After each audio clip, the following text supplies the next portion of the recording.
Thank you, Mr. Narracott. I am in your debt.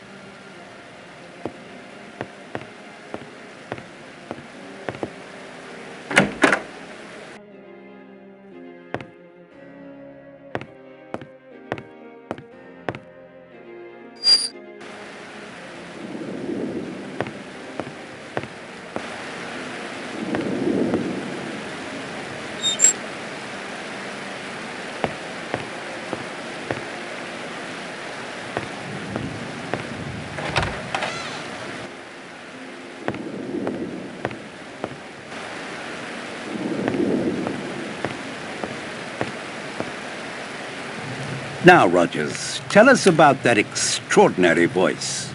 It was Mr. Owen, sir. In his letter, he wrote to me to put it on the gramophone once you were all settled in here after dinner. That was Mr. Owen's voice? You doubt that it was? No. I thought I recognized it. I'm sure I'm mistaken. A disgraceful practical joke. You think it was a joke? What else could it be? I will need to hear more evidence before offering an opinion. Mr. Marston and I carried Mrs. Rogers to her room. I gave her a mild sedative. She's resting comfortably. Whoever it was on that recording, that person knows or has taken the trouble to find out a good deal about us all. He was correct about Seton. I presided at the trial, but all I did was execute a guilty man. I remember the case. As I recall, there was some talk. Happily, guilt and innocence are decided by those of us qualified to make a judgment, not by gossip. Of course, there is one omission in that recording. Mr. Narracott, of course. Although to hear Mr. Blore tell it, he might have earned a place on that list had Mr. Owen been so inclined.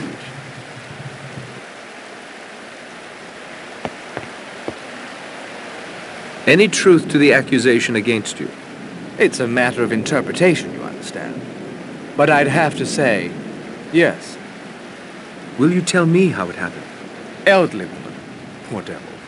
I'd been up all night with an emergency case. My nerves were shot, hands shaking. But I had to operate. I had to try and save her. I had a pick-me-up or two to steady myself, but I bungled it. It wasn't the drink, I swear. It was an accident. Could have happened to anyone in my profession.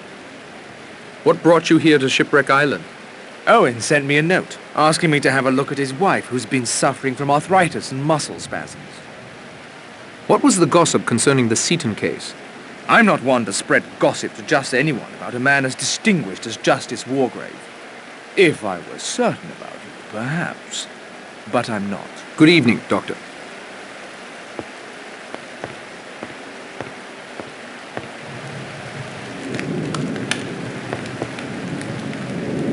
Any truth to the accusation against you? The name sounded vaguely familiar. I expect it will come to me. What brought you here to Shipwreck Island? Got a wire from a pal of mine, Badger Barclay. Surprised me at the time because I had an idea the old horse had gone to Norway. Told me to roll up here. Good evening, Mr. Marston. Any truth to the accusation against you? It's true we were the only ones there the night Miss Brady died. But she was always in poor health. Always. From the time we came to her. Will you tell me how it happened? There was a storm, as fierce as the one brewing outside right now when she was taken bad. The telephone was out of order. I went for the doctor on foot, but he got there too late. Were you mentioned in the will? Barely. Certainly not what we were led to believe. She was just saying it, you see, to ensure our devotion to her. Beg pardon. I'm not sure what came over me just then. The strain of tonight, I expect, and worry over Mrs. Rogers, of course. What brought you here to Shipwreck Island? We expected to finally meet Mr. and Mrs. Owen today. Ethel didn't want to take the job, but I insisted. I'm beginning to wish I'd listened to her. Thank you, Mr. Rogers.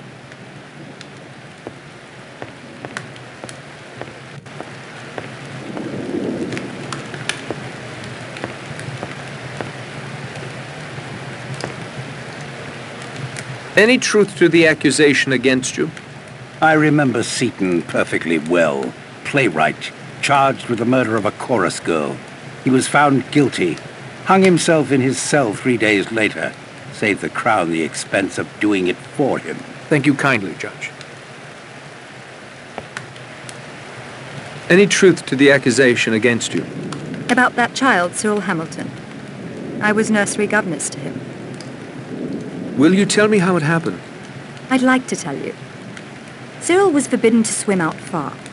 One day, my attention was distracted. I couldn't get there in time. It was awful. But it wasn't my fault. At the inquest, the coroner exonerated me. Oh, and his mother. She was so kind. If she didn't blame me, why should this awful thing be said? Are you sure you're telling me everything? I'm telling you all I'm going to, Mr. Narracott. What brought you here to Shipwreck Island? I was engaged through the Skilled Women's Agency to be Mrs. Owen's personal secretary for the remainder of the summer. Then I hope to return to teaching. Thank you for your time, Miss Clayton. Any truth to the accusation against you? Fellow got hold of a detestable rumor, nothing more. Arthur Richmond was one of my officers. I sent him on a reconnaissance, he was killed. Natural course of events in wartime. Thank you, General. Any truth to the accusation against you? I admit it's a ghastly story, but I can't say it's wrong. Owen did his research well. The accusation is absolutely true. Will you tell me how it happened? Oh, it was written up in the papers at the time. A story of self-preservation, pure and simple. A hunting party lost in the bush. The great white hunter checks the food supplies, assesses his chances, and clears out on his own. Leaving 21 men to die. Not very Puka Sahib, I'm afraid. What brought you here to Shipwreck Island? Owen's attorney, a man named Archibald Morris, rang up one day. Wanted to give me 100 guineas to join this house party. I was to put myself at Owen's disposal in case my rather specialized talents were required. What specialized talents would those be? You might say I'm a good man in a scrap. That'll be all, Mr. Lombard.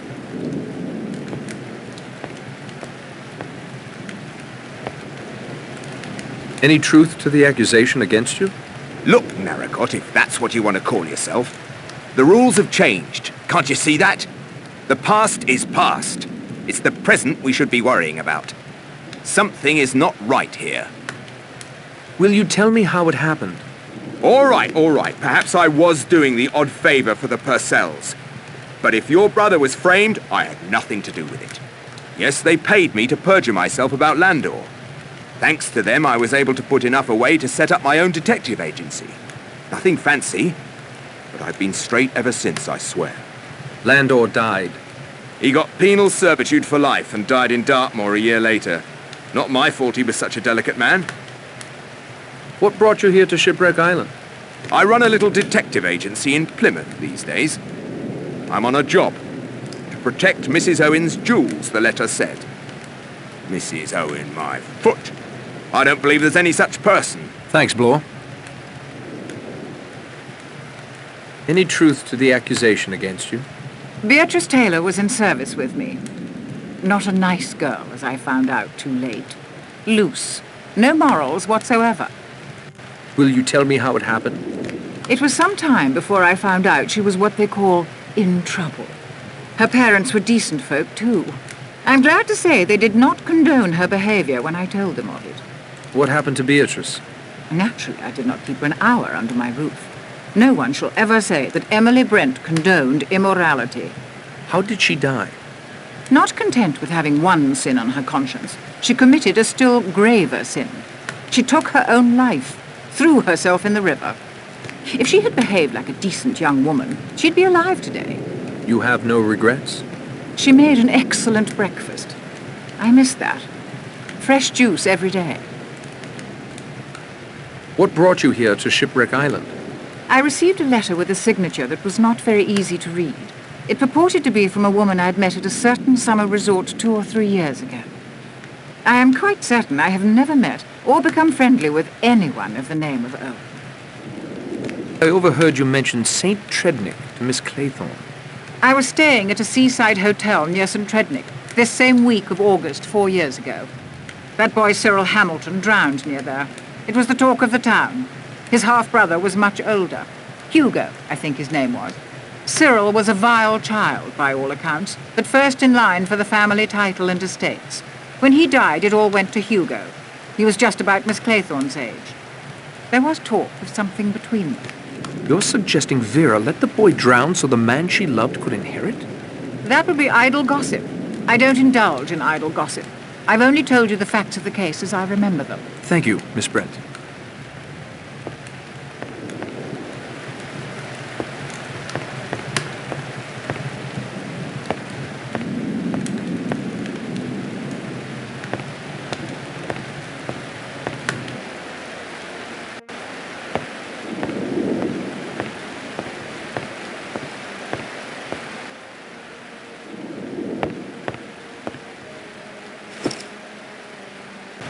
Interesting history Shipwreck Island has. I'd studied up on it before I came down. What are the names of those two people I'm accused of killing? John and Lucy Combs. I made a note of it. Must have been a couple of kids I ran over near Cambridge. Beastly bad luck. For them or for you? Well, I was thinking for me, but of course you're right, sir. It was damned bad luck on them. Of course it was a pure accident. They rushed out of some cottage or other. Beastly nuisance. English roads are hopeless, of course. Can't get up a decent pace on them. Well, anyway, it wasn't my fault.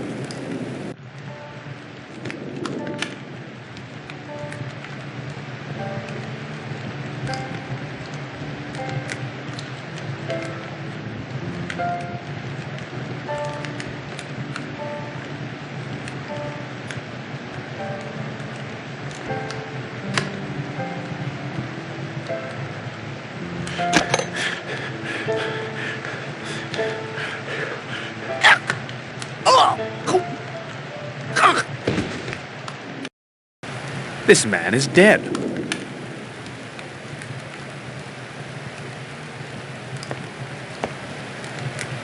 Did Marston choke to death? You can call it choking if you like. He died of asphyxiation right enough. Was Marston poisoned? Can't say exactly. Everything points to one of the cyanides. No distinctive smell of prussic acid. Probably potassium cyanide. It acts pretty well instantaneously. Was there something in the whiskey? Yes, without a doubt. Do you think it was suicide? Seems like it. Could he have been murdered? Not my line of country. I'm a doctor, not a detective. Did you know Marston before he arrived here today? Not I. Personally or professionally. What do you think that record means? A disgraceful and heartless practical joke, I suppose. Thank you for your time, Doctor. Do you think it was suicide? You conduct yourself well, Mr. Narracott, if you don't mind my saying so. Mr. Blore has told us that you are not what you appear, yet you told him you were not a detective. No, sir. But I've read many detective novels. I even had one of those junior detective kits when I was a boy. Magnifying glass, fingerprint powder. Junior detective kit? Wonderful. Ah, an amateur sleuth, then. You appear to have something of a gift for it. About the suicide, Judge. I'm not yet prepared to offer an opinion. Did you know Marston before he arrived here today? I knew his father, the Duke, and his elder brother. Like so many younger sons of his class, Anthony Marsden was a bit of a wastrel, as you will have gathered. There were other rumors of late, of his dabbling in politics, but this is not the proper forum for that discussion. What do you think that record means? May I answer that in a moment after asking a question of my own? Of course. Does anyone know Mr. Owen's full name? My letter was signed only U.N. Owen. Yes, U.N. Owen. Or, by a slight stretch of fancy, unknown. I'll now answer your question, Mr. Narracott. The name, the recording, the circumstances under which all but you were lured to this island. I have no doubt in my mind that we have been invited here by a madman, very possibly a dangerous, homicidal lunatic. Why did you retire, Judge? I know there was talk about my competence, even my ego running wild, but the truth of it is very simple. My health. A lifetime sentencing my fellow man, and now a higher power has passed judgment on me. Thank you kindly, Judge.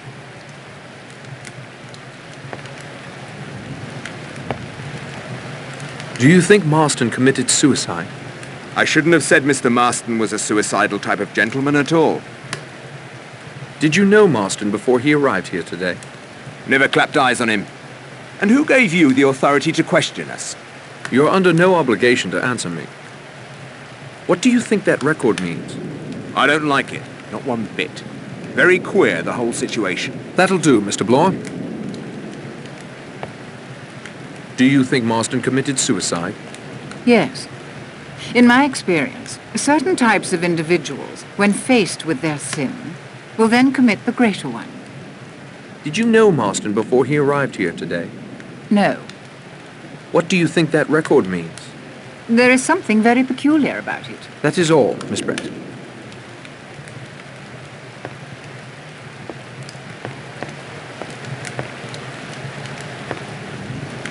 Do you think Marston committed suicide? You'd never think he would kill himself. He was so alive. When he came down that hill in his car, he looked... Oh, I can't explain. Did you know Marston before he arrived here today? No.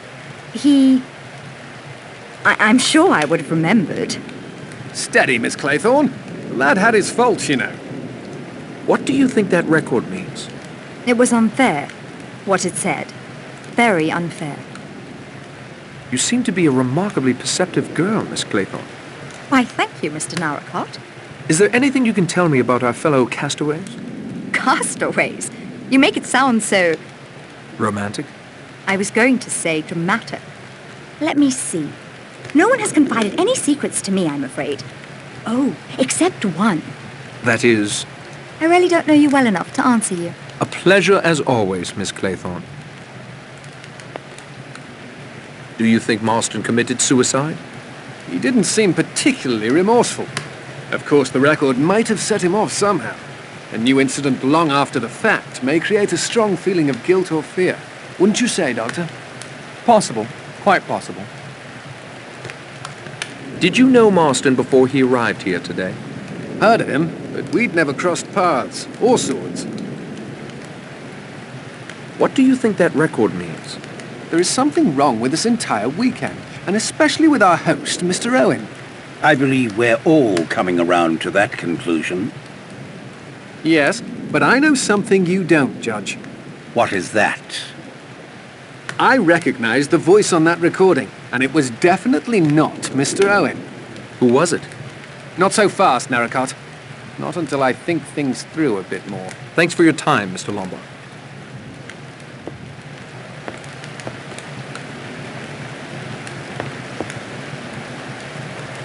Do you think it was suicide? How dare you! My wife died of natural causes, sir. A long illness, nothing more. I meant Marston. Marston? No honor in him that I could see. Did you know Marston before he arrived here today? No, I don't think so. Not a military man, I'd wager. Lombard now. He reminds me of someone from my command. But the name wasn't Lombard. What do you think that record means? Ugly. After 30 years. Ugly thing to say. Good evening, General. Where have you been, Rogers? I went to check on my wife, sir. She is resting comfortably. But I'm afraid I have some distressing news. Oh? One of the china figures of a sailor boy has been broken off. Chapter 2. 9 little sailor boys sat up very late. One overslept himself, and then there were 8.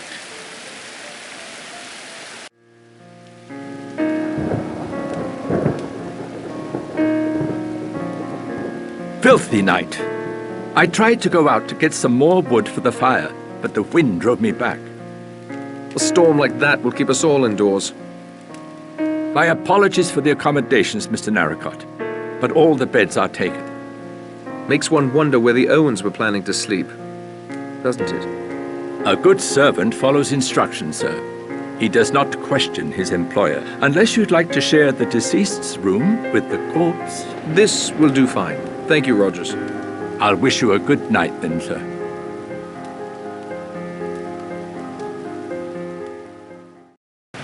Everyone should be sound asleep by now.